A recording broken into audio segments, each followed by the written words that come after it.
What's going on, YouTube? Thanks for tuning into the channel. What's going on, YouTube? Welcome to Also Simplified, coming to you with a video here about the new Manosphere documentary that was on Netflix. Why Myron Gaines is easily the biggest loser, biggest cornball out of the whole thing, and just my general reactions. If you want, additional parts, just let me know in the comments below. I'll continue. If not, I'll probably just give my one overarching feedback to the show. So you can see on the screen already, I got Louis Theroux, who definitely had an extremely biased take on this whole space. But let's just jump into Myron, where we see this perfect picture that kind of exemplifies how I feel about everything. Essentially, he it was very clear that his lifestyle, in terms of the way that he explains things on his show, comparatively to how it is behind closed doors, there is a decent level of discrepancy between them. I mean, there was even a point where she literally said, "Who he is to the camera is not who he is to me, or when we're alone." Now, the inconsistency in the lifestyle, I'll kind of get into some of the funny moments I felt like that happened in there. But I would say the first thing that just shows that, like, he's kind of unorganized. He's not really. He's just kind of like a loser with a lot of money and an audience. Is just even the way he set everything up. I have no idea how Angie came to clean his house, like, and interrupted that scene. Like, even the way this whole scene that you're seeing right now happened is because basically Louis went to go meet him. He meets him at their office. Maybe this is the 10 crack commandments. Don't get high off your own supply, or I mean, don't sell it where you stay at. I forgot how it goes, but that's basically the whole thing. Is that he brings them to his house. She's coming to clean, and then now that she's there, Louis starts questioning her about all the things he was saying, primarily about the whole um, one-sided monogamy thing. That seemed to be his whole endeavor. Now, on this whole scene, the first thing that came up to me, which kind of made me look at him as almost like spineless, is like, at any point, if somebody was saying something that I thought was out of bounds, which this reason why I took this picture is because this is like an awkward laugh. She feels uncomfortable and he doesn't know what to do. So he's looking at her to see if her reaction. And this kind of exemplifies the whole conversation. That Louis kept putting Angie on the spot, saying, and if you don't know Angie is, that's like his girlfriend or whatever, kept putting her on the spot, saying stuff like, what do you think about this? You really want him to go out and do all these things, whatever, whatever. If you don't like the conversation, you just cut it short and say, you know what, the documentary's about me. I don't want her to be involved. Um, and that's that. Angie, go do whatever. Go clean up the room. I need help with that, which was kind of funny. So basically, what happens in this scene is that Louis just kind of railroads it. You can see that he is getting, like, Myron's getting visibly upset that he's asking her all these questions. He's basically doubling back on everything he said. Like, maybe I don't know if I want to have an open relationship. Da, da, da, da, da. And definitely trying to manage the whole situation. Doesn't really know how to jump in, lets her keep talking. She's clearly uncomfortable.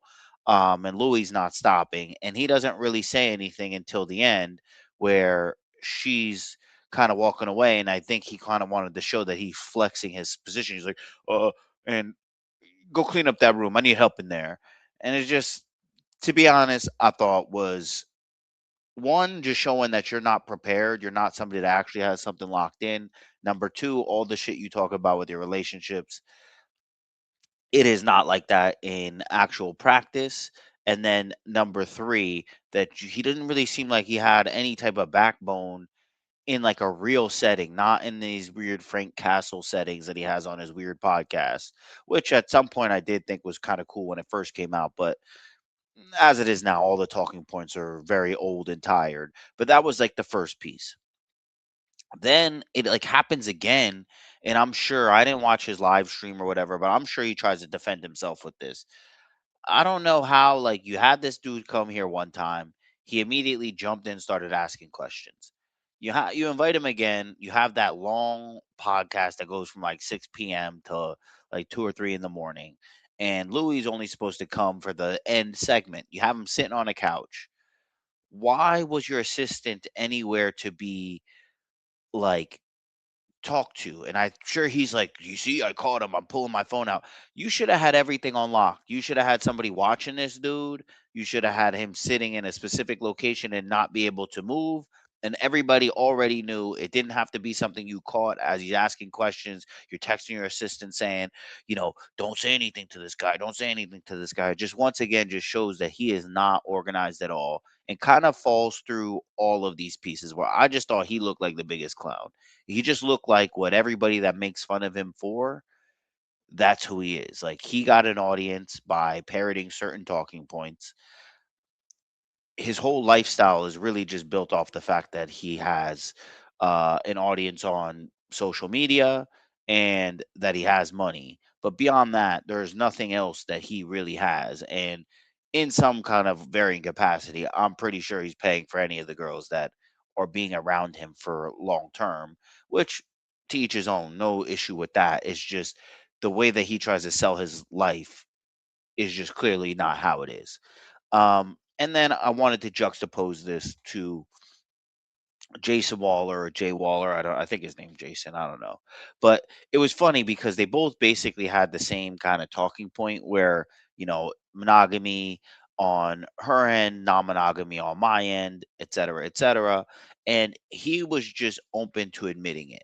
Now, the other thing that I thought that he did really well was at some point in the documentary, Louis kind of has to bring up the fact that, oh, he wanted to protect his wife and family and didn't want them on film, which I think is the correct move. Like, don't involve them. You don't have to do anything. Later, he actually allows this to happen where um, he says he's cool with his wife and a little bit of one of his kids or two of his kids being on camera. But when he did this, it was in a very controlled setting. Nobody was like surprised that this meeting happened. It was arranged for this meeting to happen. It was clear that when he was asking very much a lot of the same questions that were asked to Myron, that there was a clear conversation between him and his woman of what that meant. The only one that sounded kind of weird was like when they kind of got into the not being married with the state. In one of his answers, I'm not gonna lie, his wife looked very uncomfortable with that answer. But uh, regardless, I just thought that the juxtaposition kind of made Myron look even worse. At least it showed somebody that you can be consistent with your lifestyle and you don't have to be a liar completely when you kind of talk to this.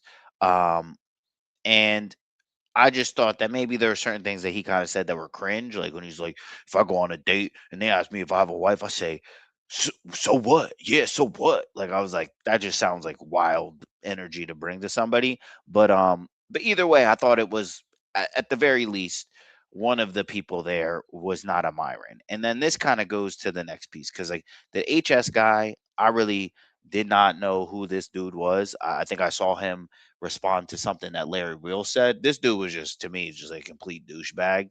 Um, he just literally doesn't seem like he has really like any values.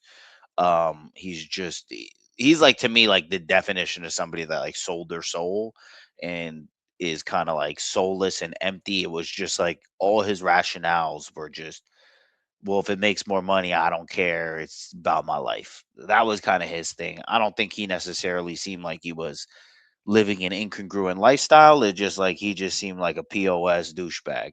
And then Sneeko, kind of just one of these dudes that's half insane that is just controversy person. I thought he kind of kept it 100 in terms of the way that he presented himself. Um, but with that, a lot of the things he's talking about with the manosphere, etc., I think is an interesting point to also just take the idea of what it is to create a movement because I'm somebody that I'm like 34 when all of this type of stuff like and some of it kind of converges together. Coach Greg Adams has actually a great like history of all this shit, but this stuff is kind of like a lot older than a lot of the internet like Gen Z, Gen Alpha generation really understands. And then somebody like Louis totally doesn't understand that in terms of where I got into understanding that this world existed was from that book by Neil Strauss that I think came out in like '04 or '06 called The Game. And then there was those shows that were on like VH1, The Pickup Artist, Keys to the VIP. Then that stuff kind of shifted into internet stuff, and then there was the different groups. There were the pickup artist guys, there were the MGTOW guys, and then there was their different offshoots between white and black, which is another piece that comes here where pretty much this was kind of the, to use CGA's terminology, like the clanosphere side. And not saying all these people, like, I don't really look at Myron as a representation of like the black side of the manosphere, quote unquote, whatever you'd want to call that space. He definitely still kind of falls on all these guys kind of fall on the lack of better adjectives to use, like the white side of the manosphere to me. Even though they are somewhat multicultural, racially ambiguous, besides Jason Waller, in terms of who they associate with, who they hang with, things that they're aligned with, would say definitely more falls towards that.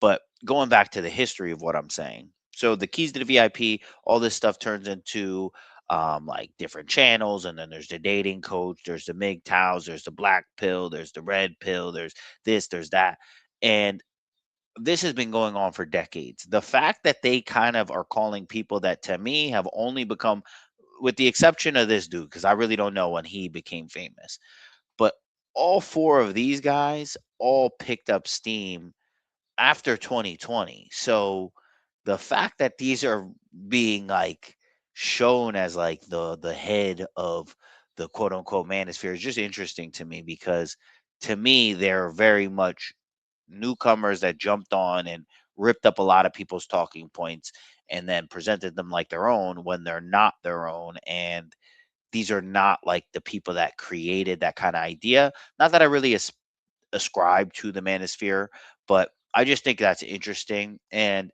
I think it really connects to something else that I had a video on too, that was about the passport bros. How, like, if you try to create a movement or something, if it's not just associated to you and you start making it this thing that anybody can join, or like this group, it's probably not a good thing to fully ascribe to, because at certain point there's going to be people that get very famous off of it, off of their very superficial con like type of ways, and they're going to be the face of it. And if you're associated with it, you're going to face the repercussions, because anybody who's associated with the manosphere now, I mean, I don't feel like this was the greatest showing. I honestly really don't think they exposed much. Anybody who watches this stuff and is in the know knows all these people. Whoever's not, I mean, I do think it kind of brought up some of the key points.